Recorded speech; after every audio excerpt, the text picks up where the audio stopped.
Hello my dear students, welcome back to channel my new video. My name is Sam from A1 Coaching। तो बेटा आज start करेंगे हम लोग journal entries, जिसमें आपका बुक में लिखा हुआ चैप्टर का नाम books of original entry journal. ठीक है, तो चैप्टर नंबर 5 है हमारा जर्नल एंट्रीज। चाहे आईसी के स्टूडेंट हो, चाहे सीबीएसई के हो, चाहे यूपी बोर्ड के हो, या फिर किसी भी अदर स्टेट्स के बच्चे हों, सब इसको पढ़ सकते हैं। सबके लिए सेम टॉपिक है। ठीक है, जो जर्नल एंट्रीज में हम लोग जो पढ़ने जा रहे हैं, सबसे पहले हम लोग देखेंगे जर्नल का मतलब क्या है, उसके बाद जर्नल एंट्री बताऊंगा और इतने इजी मेथड से बताऊंगा कि एक एक बच्चे को समझ में आ जाएगा। बस वीडियो को पूरा देखना, और कोई डाउट रह जाए तो कमेंट सेक्शन पे, इंस्टाग्राम पे आके मुझसे कांटेक्ट कर लेना। ठीक है, तो देखो जर्नल एंट्री, तो जर्नल क्या होता है। सबसे पहले लिखा है journal is a book of original entry. Journal क्या है?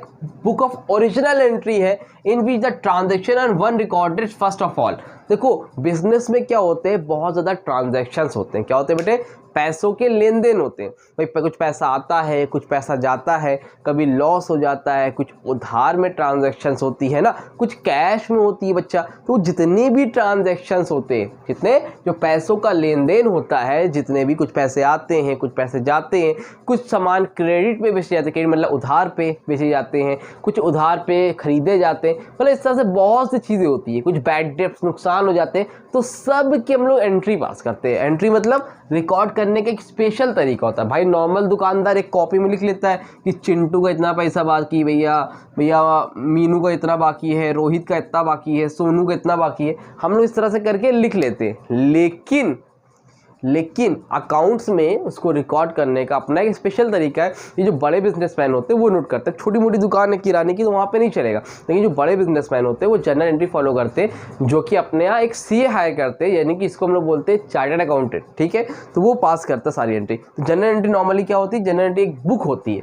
जर्नल एंट्री मतलब एक जर्नल, एक बुक होती है जिसमें जितने भी ट्रांजेक्शन्स होते हैं बिजनेस के, उसको रिकॉर्ड किए जाते हैं। ठीक है, तो are recorded first of all as and when they take place. समझ में आ रही बात? क्लियर है? तो जर्नल की मीनिंग है, कोई पूछ ले गलती से ये लिख के आना, बाकी जर्नल की मीनिंग कोई पूछने वाला नहीं है आपसे पेपर में, सब प्रैक्टिकल चीज़ें ही बनेगी। ठीक, अब इसके बाद आपका जो अगला टॉपिक है, मतलब अगला टॉपिक से पहले जो हमें जर्नल एंट्री पास करनी है, उसके लिए सबसे पहले एक इंपॉर्टेंट टॉपिक है जो आपको आना ही चाहिए, वो होता है बेटा, यहाँ पर लिखता हूँ, गोल्डन रूल्स ऑफ अकाउंटिंग। क्या होता है? गोल्डन, पूरे क्लास 11, पूरे क्लास 12 जब तक अकाउंटेंसी पढ़ोगे हमेशा काम आएगा भाई। गोल्डन रूल्स ऑफ अकाउंटिंग, ठीक है, सबसे इम्पॉर्टेंट चीज़ है यही जनरल एंट्री में, क्योंकि ये रूल नहीं आएगा तो कुछ नहीं काम चलेगा। ठीक है, देखो अब 3 तरह के अकाउंट थे, बताया था ना। पहले अकाउंट का नाम था पर्सनल, दूसरे अकाउंट का क्या नाम था बच्चा? रियल, तीसरे अकाउंट का क्या नाम था? नॉमिनल। पर्सनल में क्या? इधर साइड डेबिट, इधर साइड क्या? क्रेडिट। 2 तरह होते हैं, एक डेबिट होता है और एक क्रेडिट होता है। ठीक है, बता चुका हूँ सब, बेसिक नहीं पता तो पुरानी वीडियो जाके देखो। अब personal, real, nominal. Personal account किसको रिप्रेजेंट करता है? एक इंसान को, किसी पर्सन को, चाहे वो आर्टिफिशियल पर्सन हो, चाहे नॉर्मल हम लोग के जैसा इंसान हो। ठीक है, तो डेबिट द रिसीवर। अगर मान लो कोई भी इंसान, जैसे मान लो आमिर सर, मैं कोई पैसा रिसीव कर रहा हूँ, अगर मैं रिसीवर हूँ तो कहाँ लिखोगे? डेबिट में। अगर कोई गिवर है ना, अगर कोई रिसीवर है, कोई रिसीव कर रहा है कोई इंसान, तो कहाँ लिखोगे? डेबिट में। कोई अगर गिवर है, कोई दे रहा है इंसान, जैसे मान लो सोनू, एक लड़का है, सोनू जो है मुझे पैसा दे रहा है, वो गिवर है ना, तो सोनू क्रेडिट में लिखोगे। अगर मैं सोनू को दे रहा हूँ तो सोनू कौन है? रिसीवर है, तो सोनू को कहाँ लिखोगे? डेबिट में। अब ये एंट्री पास करोगे सब समझ में आएगा। रियल, रियल में क्या होगा? व्हाट कम्स इन, और यहाँ पर क्या होगा? What goes out. देखो रियल अकाउंट जो होता है बेटा, नॉर्मली किसको रिप्रेजेंट करता है? एसेट्स को। एसेट्स क्या होती है पता है? बिल्डिंग, फर्नीचर, है ना, डेटर्स, ये सब कौन होते हैं? हमारे एसेट्स होते हैं। और क्या होता है? कैश, ये सब क्या है? एसेट्स है। तो अगर मान लो कैश आ रहा है, पैसा आ रहा है, तो कहाँ लिखोगे? डेबिट साइड में। What comes in. अगर कैश जा रहा है, व्हाट गोज आउट, कहाँ लिखोगे? क्रेडिट साइड में। कुछ आ रहा है तो डेबिट में, कुछ जा रहा है तो क्रेडिट में। Don't forget about this. Clear? Nominal में क्या होगा? ऑल एक्सपेंसेस एंड लॉसेस, जितने भी खर्चे हैं, ठीक है, या फिर लॉस हुए हैं, जितने भी एक्सपेंस है आपके, या फिर जितने भी लॉस है, कहाँ लिखोगे? डेबिट साइड में। कैसे एक्सपेंस है बेटा? जैसे आपने सैलरी किसी को पेड करी, आपने किसी को रेंट पेड किया, है ना, कमीशन पेड करी, किसी भी तरह का खर्चा है, कहाँ लिखोगे? डेबिट साइड में। और अगर मान लो ऑल इनकम्स एंड गेन्स या प्रॉफिट, जितने भी प्रॉफिट होंगे या गेन होंगे वो कहाँ लिखोगे? क्रेडिट साइड में लिखोगे। जैसे सैलरी रिसीव्ड हुई तो क्रेडिट में, सैलरी पेड हुई तो डेबिट में, सैलरी रिसीव्ड हुई तो क्रेडिट में, रेंट पेड हुआ तो डेबिट में खर्चा है, रेंट रिसीव्ड हुआ तो इनकम है क्रेडिट में, कमीशन पेड किया खर्चा है डेबिट में, कमीशन रिसीव्ड हुई कहाँ लिखोगे? क्रेडिट में। समझ में आ रही बात? क्लियर हो रही है इतनी बात कि नहीं हो रही है? ये है आपका गोल्डन रूल्स ऑफ अकाउंटिंग। इसका स्क्रीनशॉट लो या फिर नोट करो अपनी कॉपी में फटाफट। नोट किया? इतनी बात समझ में आई कि नहीं आई? अब इसी के बेस पे चलेगा हमारी पूरी जर्नल एंट्री। इसको लिखा रहने देते हैं और हम लोग जर्नल एंट्री पास करते हैं। इसको रफ कर दूं, जर्नल की मीनिंग लिखा। चलो अब ध्यान से देखना, थोड़ी सी वीडियो भले लंबी हो जाए, कई पार्ट्स आएंगे इसके 7-8 पार्ट्स, लेकिन जितने भी पार्ट्स आएंगे जितना भी कराऊंगा उतना करते जाओ। और टेलीग्राम चैनल ज्वाइन नहीं किया तो वहाँ पे ज्वाइन करो, वहाँ पे होमवर्क भी मैं मेंशन करूँगा, जितना कराता हूँ करते चलो। रेगुलर बेसिस पे आएगी। आज आपके हैं 26 जुलाई और 10 अगस्त तक आपके मैं कोशिश करके 8 से 9 चैप्टर या 10 चैप्टर पूरा ट्रायल बैलेंस तक, जो कि आपके 3rd मंथली एग्जाम या हाफ ईयरली तक में आते हैं, वो पूरा करा दूंगा। पार्ट 1 जो वॉल्यूम 1 है वो पूरा कंप्लीट करा दूंगा। बस चैनल पे बने रहो। उसके अलावा जानकारी के लिए बता दूं, लास्ट ईयर की वीडियो ऑलरेडी अपलोडेड है, अगर आप पढ़ना चाहो तो जाके पढ़ सकते हो, कोई मना नहीं है, ठीक है। वहाँ भी सेम टॉपिक है और बहुत अच्छे से पढ़ाया है, ठीक है। किसी का आज जल्दी हो रहा है तो वहाँ से पढ़ सकता है, ठीक। तो गोल्डन रूल्स ऑफ अकाउंटिंग में सबसे पहले देखो, अगर हमें एंट्री पास करनी है, ठीक, तो कैसे एंट्री पास करनी है? क्वेश्चन कैसे आता है? लिख के आता है purchase furniture for cash 20,000 rupees, ठीक है। फिर लिखा है purchase building for cash 3 lakh rupees, ठीक। एक एंट्री फिर यहाँ पे लिखी है sold goods for cash, sold goods मत लिखो, सोल्ड मशीनरी, क्या लिखा है? सोल्ड मशीनरी फॉर कैश 3,000 रुपये, ठीक। अच्छा चीज़ देखो, ये एंट्री जो पास होती है ना बेटा, उसका फॉर्मेट होता है। क्या होता है? फॉर्मेट होता है। फॉर्मेट क्या होता है? देखो यहाँ पे रफ नहीं कर रहा हूँ मैं, फॉर्मेट यहाँ बना के दिखा दे रहा हूँ, आप लोग फॉर्मेट में ही करोगे, कोई फॉर्मेट के बाहर नहीं जाएगा। एक दो एंट्री आपको फॉर्मेट में भी करके दिखा दूंगा। देखो सबसे पहले बेटे यहाँ पर लिखते हैं हम लोग डेट, क्या लिखते हैं? डेट। फिर हम लोग क्या लिखते हैं? पर्टिकुलर, क्या लिखते हैं बेटा? पर्टिकुलर, ठीक। फिर क्या लिखते हैं? एलएफ का मतलब होता है लेजर फोलियो, इसका मतलब बता रहा हूँ भी, ठीक है। फिर यहाँ पर क्या लिखते हैं हम लोग? डेबिट। और फिर यहाँ पर क्या लिखते हैं बेटा हम लोग? क्रेडिट, ठीक है। ये लाइन क्लोज्ड। इतनी बात समझ में आ रही है? फ्रेम में पूरा है कि नहीं पूरा, ये बताओ पहले। हाँ ठीक है, इनफ, इतना समझने के लिए इनफ है। Date, particular, LF, debit, credit. अब देखो डेट का मतलब जो डेट दी रहेगी एंट्री की वो डेट लिखोगे, पर्टिकुलर यहाँ पे एंट्री पास करोगे, एलएफ का मतलब होता है लेजर फोलियो। देखो अभी जर्नल का हम लोग एक बुक बनाएंगे लेजर, कौन सी बुक बनाएंगे? लेजर की। तो जर्नल एंट्री को हम लोग पोस्ट करते हैं लेजर में। जैसे ये बुक में, ये बुक है मान लो आपकी, ये दिख रही है, तो बुक में इंडेक्स नंबर होता है, आप लोगों ने देखा होगा कि कौन से पेज में क्या है। उसी तरह का लेजर फोलियो भी होता है कि आपने ये एंट्री किस नंबर में पास की है, तो आपको वहाँ पे पोस्टिंग करने में हेल्प करेगी। बाकी आपका इसमें कोई लेना देना नहीं है, ये एक फॉर्मेट का पार्ट है, आपको यहाँ पर कुछ मेंशन नहीं करना है। तो जब रियल में आप अकाउंटिंग करोगे तो वहाँ पर इसका काम करेगा, तो खाली बना के छोड़ देना। फिर डेबिट है और फिर क्या बेटा आपका? क्रेडिट है, ठीक। तो पहली एंट्री में आपको फॉर्मेट में कर दे रहा हूँ, बाकी यहीं पास कर दूंगा, ठीक। आप लोग पेपर में फॉर्मेट में ही करोगे, ठीक। पहली एंट्री क्या है पहले यहाँ पे समझाता हूँ। परचेज फर्नीचर फॉर कैश, क्या लिखा है? Purchase furniture for cash. Date लिख लो यहाँ पे, ये मान लो 1 अप्रैल 2020, ये 2 अप्रैल 2020 और ये 3 अप्रैल 2020, ठीक है। क्या है पहली entry? Purchase furniture for cash. ध्यान देखना, पहली बार करने जा रहा हो तो थोड़ा सा कन्फ्यूजन रहेगा, 2-4 बार करोगे समझ में आ जाएगा। परचेज फर्नीचर फॉर कैश, यहाँ पर आप क्या कर रहे हो? फर्नीचर खरीद रहे हो। क्या कर रहे हो? फर्नीचर खरीद रहे हो, मतलब समझ रहे हो? परचेज फर्नीचर, फर्नीचर खरीद रहे हो फॉर कैश 20,000 रुपये। अब ये बताओ यहाँ पर कुछ देख के समझ में आ रहा है? क्या फर्नीचर खरीदने पे क्या मेरे पास कुछ आ रहा है कि नहीं आ रहा है? आ रहा है कि नहीं आ रहा? फर्नीचर आ रहा है। और फर्नीचर होता क्या है बेटा? एसेट्स होता है। तो जो एसेट्स वाला अकाउंट किस में जाता है, रियल में जाता है। फर्नीचर क्या एसेट, और एसेट किस में जाएगा, रियल अकाउंट में। तो फर्नीचर आ रहा है कि जा रहा है, ये बताओ। परचेज फर्नीचर, फर्नीचर आ रहा है कि जा रहा है, फर्नीचर जाहिर सी बात है सर खरीद रहे हैं, आ रहा है, और जा क्या रहा है, कैश जा रहा है। तो जब कुछ आता है, व्हाट कम्स इन, जब कुछ आता है तो कहाँ लिखते हैं, डेबिट में। तो आ क्या रहा है, फर्नीचर। एंट्री कैसे पास करोगे, लिखोगे फर्नीचर अकाउंट डेबिट, फर्नीचर आया, और फर्नीचर लिया तो मेरे पास से क्या गया, कैश गया सर, कैश गया ना। तो क्या लिखोगे, furniture account debit to cash account, क्योंकि जब कुछ जाता है, कुछ जाता का मतलब जब एसेट जाती है तो कहाँ लिखते हैं, क्रेडिट साइड में। एंट्री क्या होगी, furniture account debit to cash account. कितना बेटा, 20,000 और 20,000। ये बात समझ में आई कि नहीं आई, जल्दी बताओ। कुछ थोड़ा थोड़ा दिमाग में गया, ठीक है। अब यहाँ पे एक नरेशन लिखना रहता है। नरेशन समझते हो क्या होता है, नरेशन का मतलब ये है कि कोई नॉर्मल इंसान देखेगा तो उसको समझ नहीं पाएगा क्या हो गया, जो अकाउंट्स नहीं पढ़ रहा है। तो उसके लिए नॉर्मल इजी लैंग्वेज में लिख दो, जो हुआ है वही लिख दो। यहाँ पर क्या हुआ है, परचेज फर्नीचर फॉर कैश, तो बस यही लिख दो, परचेज बीइंग भी लिख सकते हो ऐसे करके, being purchase furniture for cash, being purchase furniture for cash. ये बात समझ में आई। ये आपका सिंपल लैंग्वेज में लिखने का तरीका है, इस तरह से आप नरेशन पास कर देते हो। अगर यही एंट्री को हम लोग फॉर्मेट लिखेंगे तो कैसे लिखेंगे, देखो लिखना, डेट लिखना 1 अप्रैल, जो लिखा है बस वो फॉर्मेट में लिख देना।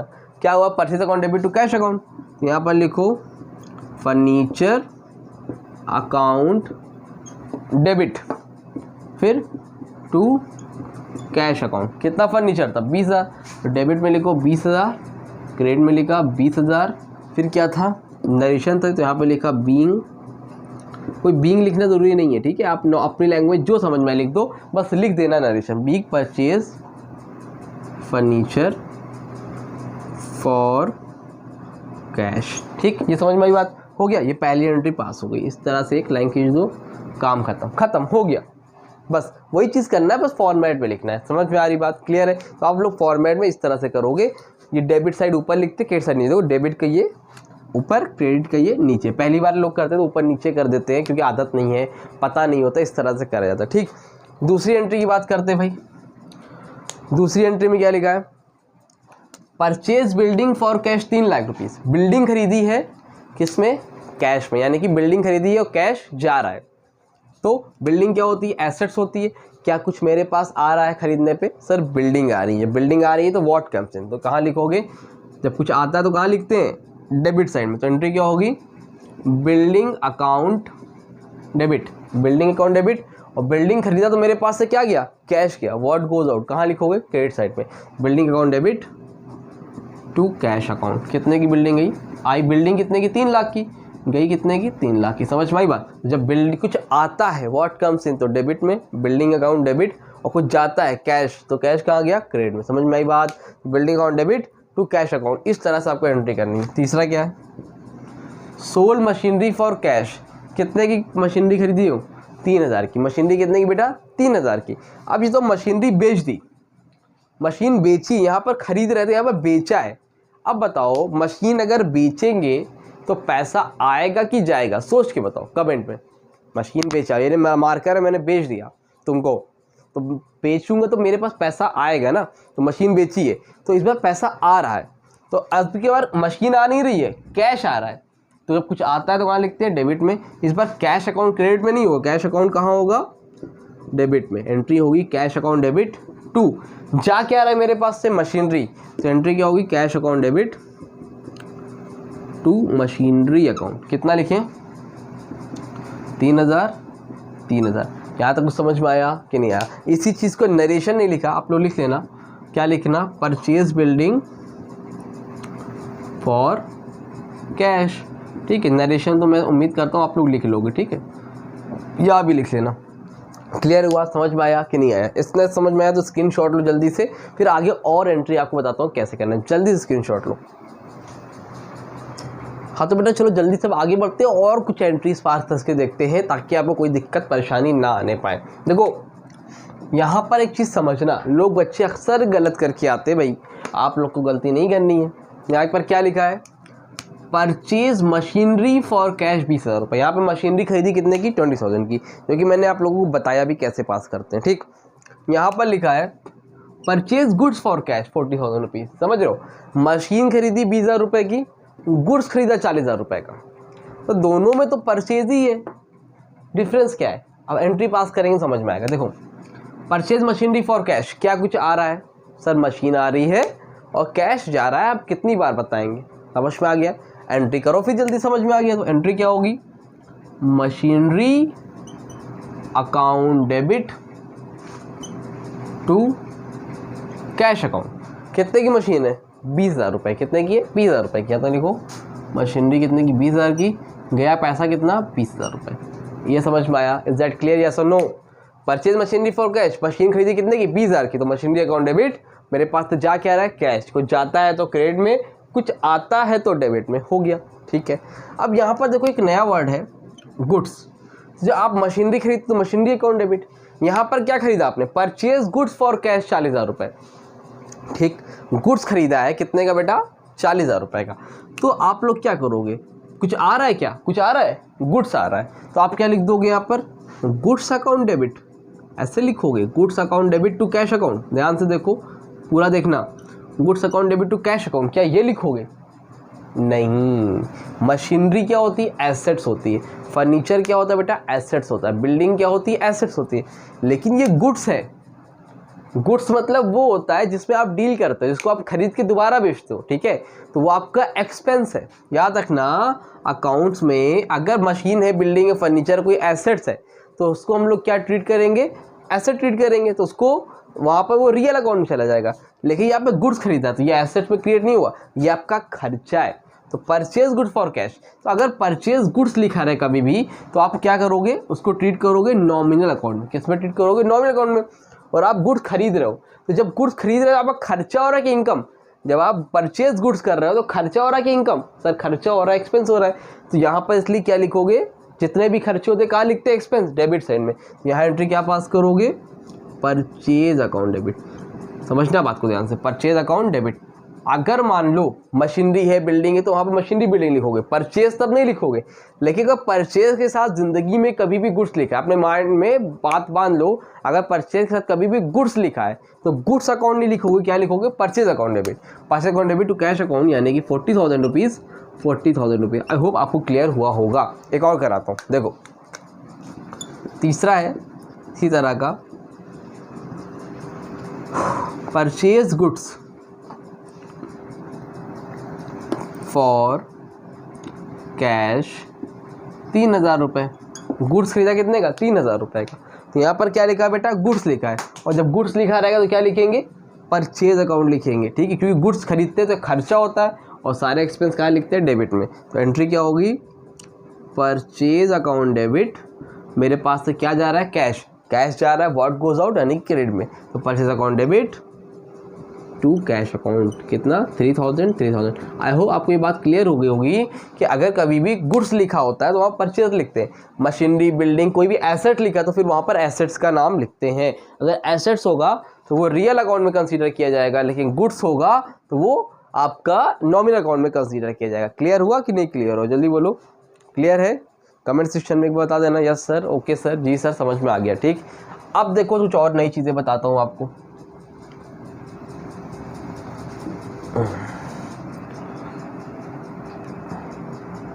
रफ करा जाए, चलो। अब देखो ज़्यादा नहीं बताऊंगा, बस ये लास्ट एंट्री बता रहा हूँ आज के लिए, इतना इनफ है। प्रैक्टिस करना है इसकी, और जितने अलग तरह की एंट्री वो नेक्स्ट वीडियो में। ठीक है, यहाँ पर लिखा है purchase machinery from Rahul from Rahul. ठीक है, और यहाँ पर लिखा है परचेज मशीनरी, लिख लो चाहे गुड्स लिख लो, परचेज मशीनरी फ्रॉम राज राहुल, इसमें कंफ्यूज मत होना, नाम है भाई। ठीक है, फ्रॉम राज फॉर कैश 1,000 रुपये। ठीक, कितना है? देखो यहाँ पे क्या है? परचेज मशीनरी फ्रॉम राहुल 3,000 रुपये, और यहाँ पर क्या है? Purchase machinery from Raj for cash 1,000 रुपये। एक चीज़ ध्यान से देखना, यहाँ पर क्या हो रहा है? यहाँ लिखा है मशीनरी खरीदी किससे, राहुल से, कितने की, 3000 रुपए की। क्या इस एंट्री में कहीं पर भी कैश लिखा है? ध्यान से देखो, लिखा है परचेज मशीनरी फ्रॉम राहुल 3000 रुपए। क्या कहीं पर भी कैश लिखा है? नहीं लिखा है। बोल रहा 3000 की खरीदा है लेकिन कैश नहीं लिखा है। अगर ऐसी कभी भी एंट्री आ जाए तो याद रखना बेटा, वो कैसी ट्रांजैक्शन है, वो एक क्रेडिट ट्रांजैक्शन यानी कि उधार की ट्रांजैक्शन है। कैसी? उधार की ट्रांजैक्शन है। तो ऐसे में एंट्री क्या होगी? मशीनरी खरीद रहे हो, आ तो रहा है ना, उधार में या चाहे कैश में आ तो रहा है, तो क्या आ रही? मशीनरी आ रही। जब कुछ आता तो कहाँ लिखते हैं? डेबिट में। तो एंट्री क्या होगी? Machinery account debit to. क्या जा रहा है मेरे पास से? सॉरी, कुछ जा रहा है? नहीं जा रहा है, मेरे पास कुछ जा ही नहीं रहा है। What goes out? भाई मशीनरी आई लेकिन कुछ गया नहीं ना, राहुल से ले ली, कुछ गया नहीं, तो यहाँ पे नहीं होगा। क्या मेरी इनकम हो रही है? मशीनरी आई, इनकम थोड़ी हुई, मैंने खर्चा किया तो आ गया, एसेट आया। क्या यहाँ पर कोई गिवर है, देने वाला है कोई? राहुल है। राहुल क्या दे रहा है मुझे? पैसा दे रहा है। तो जो गिवर होता है कहाँ लिखते हैं? क्रेडिट साइड में। राहुल कौन है यहाँ पर? गिवर है। तो क्या लिखोगे?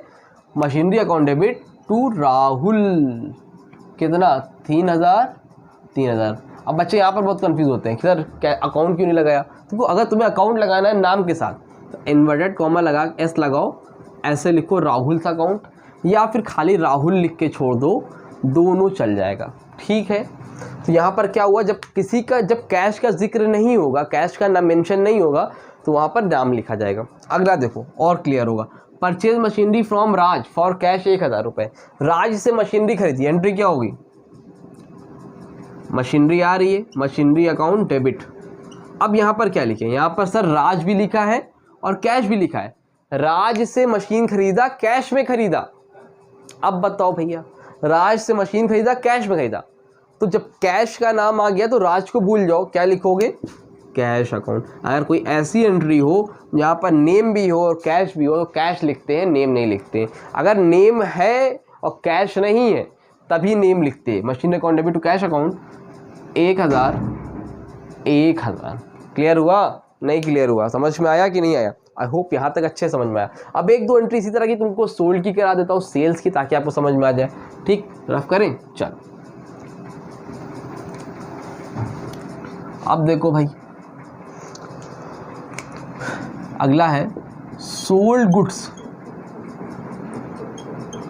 To Mohan 5000 rupees. मोहन को बेचा है गुड्स कितने का? 5000 का। दूसरा है सोल्ड गुड्स फॉर कैश 3000 रुपये। और तीसरा है sold goods to Sohan, to Rohan लिख लो, चलो आर बन गया तो रोहन, फॉर कैश 2000 रुपये। तीनों में देखो कैसे होगा। पहले लिखा है सोल्ड गुड्स टू मोहन। अब देखो सोल्ड गुड्स है तो यहाँ पर कैश, सोल्ड गुड्स है पहली बात, तो यहाँ पर क्या लिखा जाएगा? Sales account. गुड्स अकाउंट नहीं लिखा है, गुड्स है। अगर परचेज के साथ गुड्स है तो परचेज, और गुड्स अगर सोल्ड के साथ है तो सेल्स। ठीक है। मशीनरी होती मशीन लिखते, बिल्डिंग होती बिल्डिंग लिखते, लेकिन गुड्स के साथ सोल्ड लिखा है तो सेल्स, गुड्स के साथ अगर परचेज लिखा है तो परचेज। ठीक। तो यहाँ पर हो क्या रहा है? सोल्ड गुड्स टू मोहन 5000 रुपये। क्या इस क्वेश्चन में कहीं भी कैश लिखा है? कैश है? नहीं है। मोहन को गुड्स बेचा है 5000 का, लेकिन कैश नहीं है, यानी कि उधार पे बेचा है। सोल्ड गुड्स टू मोहन 5000, यानी कि मोहन को गुड्स बेचा है उधार पे। तो मोहन कौन है यहाँ पर? रिसीवर है। मोहन रिसीवर है, रिसीव कर रहा है। एंट्री क्या होगी? Mohan's account debit to, goods बेचे हो ना, इनकम हो रही है, इनकम कहाँ लिखी जाती है? क्रेडिट साइड में। तो गुड्स नहीं लिखोगे, क्या लिखोगे? To sales account. कितना? 5000। नरेशन यहाँ पर मेंशन कर देना। ठीक। सोल्ड गुड्स फॉर कैश 3000 रुपये। यहाँ पर क्या लिखा है? गुड्स बेचा है लेकिन कैश में, सामान बेचा तो पैसा आया, पैसा आएगा यानी कि कैश आएगा। कैश एसेट्स होता है, व्हाट कम्स इन डेबिट में। तो एंट्री क्या होगी? Cash account debit to sales account. कितना? 3000। देखो यहाँ पर क्या हुआ था बेटा, मोहन को बेचा था, कैश नहीं था। अगर यहाँ कैश होता तो मोहन नहीं लिखते, कैश लिखते। यहाँ पर कैश था तो cash account debit to sales account, यहाँ पर मोहन अंकल थे तो Mohan uncle account debit to sales account. Clear है? ठीक है। चलो लास्ट है sold goods to Rohan for cash 2000 रुपये। रोहन को गुड्स बेचा है, किस में बेचा है? कैश में बेचा। देखो इसमें नाम भी है और कैश भी है, तब क्या एंट्री होगी? तो अगर नाम और कैश दोनों है तो नाम को भूल जाना और कैश को याद रखना। एंट्री होगी कैश अकाउंट डेबिट। क्या होगी entry? Cash account debit to sales account. क्या होगी बेटा? Cash account debit to sales account. Rohan का नाम लिखेगा। क्यों? क्योंकि ये कैश ट्रांजैक्शन, नाम और कैश दोनों होते हैं तो वहाँ पर नाम नहीं लिखा जाता। कितने का गुड्स है? 2000 रुपये का। प्लीज़ मेंशन यहाँ पर नरेशन। क्लियर है? समझ में आया? स्क्रीनशॉट लोगे? कुछ लेना है ले लो। चल ठीक है, तो ये टॉपिक हो गया आपका क्लियर। टॉपिक तो नहीं, मतलब कुछ टॉपिक हो गए क्लियर।